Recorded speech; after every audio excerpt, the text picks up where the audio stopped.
Wow, an American politician who is a woman, non-white, non-Christian, anti-war, relatively young, endorsed by Bernie Sanders, and is a surfer? Wow, Tulsi Gabbard would be my absolute most favorite politician ever, were it not for the simple fact that she absolutely sucks and is an enthusiastic member of a dangerous homophobic cult. I've been waiting ages to talk about how horrible this woman is, and when I missed my chance during the Democratic primaries, I thought it was over. But it turns out that Tulsi Gabbard is still relevant because she's actually even worse than I thought. That's how she's held on this long. So you know what? Let's get into it. First of all, let me state unequivocally, we should never discriminate against someone just for their deeply held religious beliefs. Unless, of course, those beliefs are horrifically bigoted, dangerous, or so ignorant that they will interfere with that person's ability to do their job or otherwise interact in society. For instance, we should not, in general, discriminate against someone just for being a Christian. However, if we are hiring an emergency room doctor and that person says their Christian doctrine declares that they cannot deliver life-saving care to a patient if that patient is a pregnant woman who might lose their fetus, then that particular candidate should fuck off and get a job doing anything where they never have to interact with a woman ever again. Like pickup artist, podcast engineer, or something. With that in mind, let's talk about Tulsi Gabbard and the Science of Identity Foundation. My personal rule is that if a religion was founded in the past century, it's probably a cult. And if it has science in the name, it's probably a dangerous cult. And yes, Scientologists count because that's close enough. And yeah, the Christian Scientists count too because the late 19th century is close enough. Look, it's a personal rule, not some magical contractual obligation. Let me have it. So the Science of Identity Foundation was founded in the 1970s by Sadaswa Rupananda Paramahamsa. You know, I have real difficulty pronouncing things. So going forward, let's just call him, I don't know, Chris, because that's his name, Chris. Chris Butler was a counterculture hippie in the 1960s who, like many other counterculture hippies in the 1960s, got sucked into the Hare Krishnas, also known as the International Society for Krishna Consciousness. The Hare Krishnas practiced an offshoot of Hinduism in which they focused, unlike mainstream Hindus, they focused entirely on worshiping one god, Shiva. No, I'm just kidding. It's Krishna. You probably figured that out. The Hare Krishnas came about thanks to one guy, A.C. Bhaktivedanta Swami Prabhupada, who came to New York City in 1965 with nothing but a dream and a box full of books, which he took to public parks and foisted upon an unsuspecting population of hippies and burnouts. On the one hand, teenagers on acid are possibly the easiest people to get to join a cult, but it's honestly impressive that he convinced them to specifically join a cult that requires these as the primary tenets for new recruits. Not eating meat, not gambling, not having sex outside of marriage, and not eating or drinking anything fun, which includes alcohol, drugs, coffee, tea, and anything that makes food taste good, like onion or garlic. Seriously, worst cult ever. I'd like to pause here to mention that I have personally had one experience with the Hare Krishnas. About a decade ago, I was invited to Glasgow to give a talk to the local skeptic and atheists. I had a blast and I met these awesome guys who invited me to lunch the next day since my flight back to London wasn't happening until later that evening. So I didn't have any plans. I met up with them. It was a beautiful day. So we ended up sitting outside of a pub and chatting. And about every 5 minutes, someone walked by who knew the guys I was hanging out with. And they joined us, and inevitably they would buy another round. And so after an hour or two, the group was large and raucous, and I was trashed. It was at that point that a Hare Krishna walked up to us. He did not know my new friends, but he did want to invite all of us to their meeting down the street that was starting shortly. At first, we were not interested, but then he said that there would be free snacks. And, I had some time before I had to get to the airport, so we all picked up, walked over to check it out. It didn't go well. In part because we turned their meeting into a philosophical argument, and I'm pretty sure someone probably me, brought up their history of child sex abuse in schools.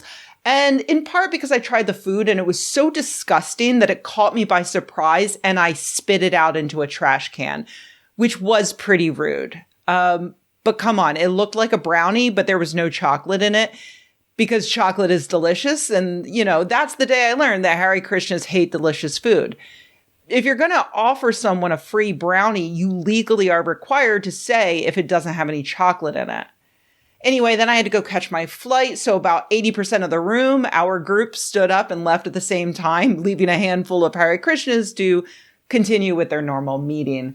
I assume they've since changed their way of recruiting new people to come to their meetings. Maybe avoid the pubs. I don't know. Anyway, back to Chris. Chris Butler was a yoga teacher who was already at work building up his own little cult in Hawaii when he decided to join the Hare Krishnas and become a guru. But he almost immediately started disagreeing with the way the Hare Krishnas were running things.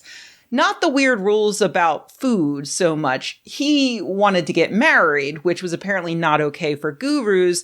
And if you can't get married, you can't get your dick wet. So he went ahead and got married, and then he didn't want his followers to shave their heads or wear robes. Also, he didn't want to have to compete with any other gurus. He just wanted his followers to report to him. He also wanted to de-emphasize the teachings that were based on ancient Hindu scriptures in order to favor his own special philosophy. For instance, the Hare Krishnas already hated the idea of homosexual sex, but for the same reason they hated most heterosex. Nothing should be done for pleasure, not even eating, only for procreation. But Butler really seemed to fucking hate gay people, and he wanted to work that into his teachings. So then we're stuck in this position where we're faced with having to follow God within our heart or having to follow the law. And this is what's so sad, that they create this law. But is this not the reason why they're creating that law? Because they're not able to get people to be converted to their religion of materialism, to f***ism, voluntarily. Convincing them that it's right, that it's clean, that it's spiritual, or whatever the hell they think it is, that it's normal, because they have no logic in their explanations that it's somehow normal to shove their fists up each other's anuses, and thereby are unable to convince me that it's normal, or that it's clean, or that it's not sinful, that they lick each other's anuses, or that a man is having sex with a man, or a woman with a woman. They must convert us by force. Along with his hatred of Islam, and naturally, for religion he would end up calling the Science of Identity Foundation his hatred of science. In other words, he just wanted a more business casual, alt-right kind of Hare Krishna. Swami Prabhupada got so annoyed by Butler that he denounced him, and when the Swami died shortly thereafter in 1977, Butler finally had the opportunity to officially cut ties with the Hare Krishnas and walk away with his own now much bigger following to be their own cult. Butler convinced a few dozen 18 to 22-year-olds to live with him in a little enclave, including the people who would eventually create a little baby named Tulsi Gabbard. Her father, Mike Gabbard, was all in on the entire Science of Identity Foundation set of beliefs, like hating public school, and so he would homeschool his kids, and also hating gay people. So he started his own anti-gay radio show, cleverly titled Let's Talk Straight Hawaii, where he was so homophobic that people boycotted the deli he owned inside of the cult-owned grocery store, and it went out of business. Imagine being so bigoted that you can't even keep a culty deli open while probably getting a cult special break on rent and selling to your fellow cult members. Pathetic. Mike Gabbard took his homophobia into politics, getting on the city council and then the state senate. This is also in line with the cult's mission, which was to work secretly to try to get cult members into power. A teenage Tulsi joined his various campaigns, and she was inspired to follow in his footsteps, becoming the youngest woman to be elected a U.S. state legislator at the age of 21, and then joining the Honolulu City Council, and then running and winning a seat as a Democrat in the U.S. House of Representatives for Hawaii's 2nd District. While she was anti-choice and anti-same-sex marriage, of course, at the beginning of her political career, in line with how she grew up, she eventually walked back those stances, and thanks to her other more progressive policies like being anti-war and pro-environment, she ended up endorsing and being endorsed by Bernie Sanders. That's about the time, around 2016, that she hit most people's radar. So it's understandable that many people just categorized her as a progressive at that point and didn't bother to look further. But she is absolutely not a progressive. For instance, she eventually walked back her walk back on gay rights, endorsing Florida's Don't Say Gay bill, speaking at conservative political action conferences, and introducing a bill that would deny federal funding to any school that recognizes trans girls. She also reversed her previous common sense views on gun control, now opposing a ban on assault weapons. Oh, and she's no longer calling herself a Democrat, of course. And despite her cult's rule forbidding travel to India, yes, that is a real thing that Chris Butler instituted, and he also said that the cult is explicitly not Hindu, despite Gabbard branding herself the first Hindu member of Congress. Gabbard did travel to India in 2014 to meet and befriend Prime Minister Narendra Modi, a right-wing anti-democratic nationalist who has overseen several violent riots that targeted and killed Muslims. Yeah, remember how Chris Butler's cult is extremely anti-Muslim? Probably not a coincidence. It's also probably not a coincidence that she also cozied up to now former Syrian President Bashar al-Assad, who is a Muslim himself, but is beloved by white supremacists in Europe and the United States for bombing Syrian cities in the name of the war on terror. We knew already that she visited Assad in February of 2017. She was the first politician to do so since the administration committed a massacre during the Arab Spring. After that, everybody sort of agreed Assad is a terrifying totalitarian dictator responsible for hundreds of thousands of civilian deaths and the displacement of millions of others. What was not publicly known until very recently was that Gabbard didn't just stop in for tea and crumpets with that bloodthirsty fascist. She met with him several times, with the first meeting scheduled to be 3 hours long, immediately followed by a meeting with his wife. The Washington Post has now revealed that in addition to that, Gabbard refused to tell her staffers what was going on at the time, and the entire office scrambled to hide what she was doing from the House Ethics Committee, leading to at least 2 staffers quitting. By the way, check out the ads on this article. Surfboards for kooks. It's impressive targeting. The Post also revealed that the meeting in question happened during an all-expenses-paid trip to Syria and Lebanon, sponsored by a pro-Assad activist, and pitched to the Ethics Committee as simply a fact-finding mission with no mention of meeting Assad.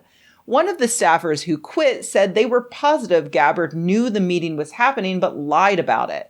How did you just happen to meet with the leader of a police state not once but twice? When the press initially found out that Gabbard had met with Assad, the staff frantically tried to massage the story to hide the facts that sure made it look like he had greeted the congresswoman upon her arrival in Damascus, which would be odd for a spontaneous meeting, when she wasn't even supposed to go to Damascus in the first place, according to the itinerary she submitted to the Ethics Committee. In the post-trip report she gave to Congress, staffers deleted information about some of the other Syrian dignitaries Gabbard met with. And Gabbard declared that afterwards, she paid back $9,000 for the trip, so she shouldn't have to disclose the travel paid by the Syrian and Lebanese governments. That's how that works, right? You know what they say. It's not the crime so much as it is the attempted cover-up. It's bad enough that Gabbard accepted a free trip to go rub elbows with a murderous dictator, but the fact that she felt the need to hide her actions both before and after the trip In a rational world, that would absolutely lead to some kind of consequences. But instead, our reality TV star-in-chief has put her forward as the person who should be Director of National Intelligence, the top person in charge of all of our nation's intelligence operations, like the CIA, all of our spies. That is very concerning. A lot of people are understandably confused by Gabbard. Is she on the left with her positions on cannabis legalization, universal health care, and environmentalism? Or is she on the right with her positions on LGBTQ issues and her willingness to cozy up to dangerous fascists? We look to labels like Democrat or Republican, conservative or liberal, so that we can easily understand someone's viewpoint and anticipate how they are likely to behave in the future. Gabbard seems to defy such easy categorization. But honestly, I think it all makes sense when you just put aside the political labels and go with cult member. Remember a few videos ago when I talked about how our progressive hero, Neil Gaiman, turned out to be a lying, abusive scumbag, and how much of his abuse appears to relate directly to his growing up as a Scientologist? This is what cults do, especially to the people unfortunate enough to be born into them. They severely fuck you up. I found it interesting while researching this video to learn about how the Science of Identity cult treated authority figures. There's a quote I found in a 2017 New Yorker article where Chris Butler says, "A guru," he once explained, "is supposed to be a bona fide representative of the Supreme Lord." Interviews I've read with adherents, some of whom have left the cult, support that idea. Butler demanded followers treat him like a god, even encouraging him to eat his toenails in order to be closer to his divinity. Yeah. When they disappointed him, he would scream at his followers, calling them the F-slur and cunts. As New York Magazine reported in 2019, he even recorded those epithets and sent them to adherents around the world so they knew what would happen to followers who were insufficiently adoring. "We regarded him as God's representative on earth," said one man who grew up with a mother in the cult. Back to the New Yorker, Butler is sensitive to the perception that he is an authoritarian. He prefers to talk about himself as a student and a follower rather than as a teacher and a leader. "My teacher loves me," he said. He was referring in the eternal spirit present tense to Bhaktivedanta. It's a relationship of love. And so the students of such a loving guru will love their teachers. It's natural that you will love that person. That's such an interesting rewriting of history, considering the fact that, if you will recall, Butler's loving teacher denounced him for Butler's rebellious authoritarian teachings. But he has to rewrite the past this way because he has to convince his followers to do what he clearly could not do, to submit to an authoritarian leader. Tulsi Gabbard did learn that lesson well. She was born into it, raised in it, and still abides by it today. Somewhere inside her may be some moral compass, but it's surrounded by magnetic authoritarians in her father, her guru, and even now these dictators. It's possible to grow up and separate yourself from your childhood, but for those who are in cults that are specifically designed to isolate you from other viewpoints, to not allow you to get a secular education, to not even allow you to play with other children outside of religious services, to raise you with the core belief that there will always be a powerful old man to point you in the right direction, sometimes it takes either superhuman will or the luck of a supportive community outside of that cult so that you can escape. Unfortunately, it seems that Gabbard has only just found another powerful old man to follow.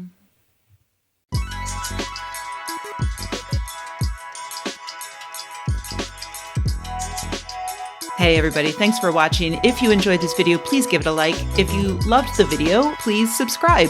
And if you think the world could use more videos like this and you happen to have a few bucks laying around, head to patreon.com/Rebecca and join an awesome community of nerds like the people whose names you see on the screen right now. Thanks.